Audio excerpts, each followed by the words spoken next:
Lletres a la llibertat.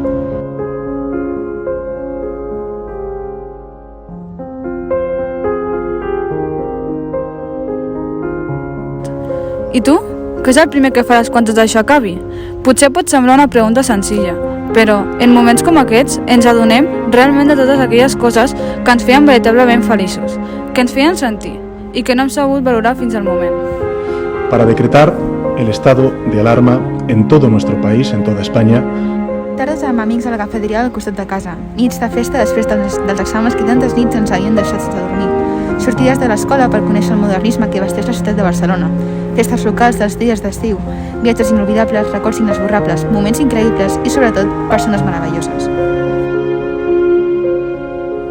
Diuen que una persona pot arribar a sentir fins a un total de 270 emocions diferents al llarg de la seva vida, que s'activen a partir d'estímuls aconseguits mitjançant petits detalls com veure el somriure d'una persona que estimes o escoltar la teva cançó preferida. És per això que vull mirar-te a la cara i dir-te que et trobo a faltar tots els moments que m'has regalat i que han fet la meva vida tan especial. Vull explicar-te que sóc feliç, però que no et deixo de banda i lluito per tenir-te. Vull que sàpigues que no m'oblido de tu, ni ho faré. De moment no puc sentir-te, però puc recordar-te, com recordo aquelles tardes d'estiu a les que caminàvem a la vora del platja. No em canso de repetir que som animals incomprensibles. De vegades, necessitem que ens passin coses meravelloses i ens passem la vida esperant que aquestes succeeixin. Mai no hauríem pensat que una situació com aquesta pogués condicionar els nostres dies. Però si ho haguéssim sabut, què és l'últim que hauríem fet? Mai sabem quan les coses s'acaben i no voldria viure amb la por de no saber què hauria passat si hagués fet el que finalment no vaig fer. Per això, prometo viure i ser conscient d'allò que ens envolta, però sobretot de les persones que estan al nostre costat.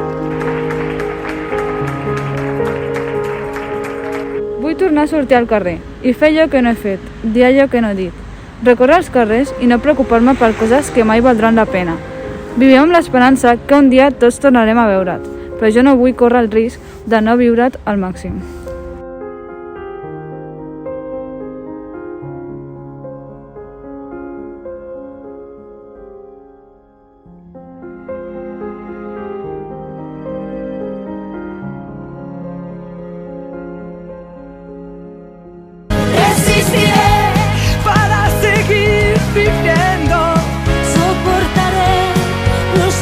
Y jamás me rendiré, y aunque los sueños se me rompan en pedazos, resistiré, resistiré.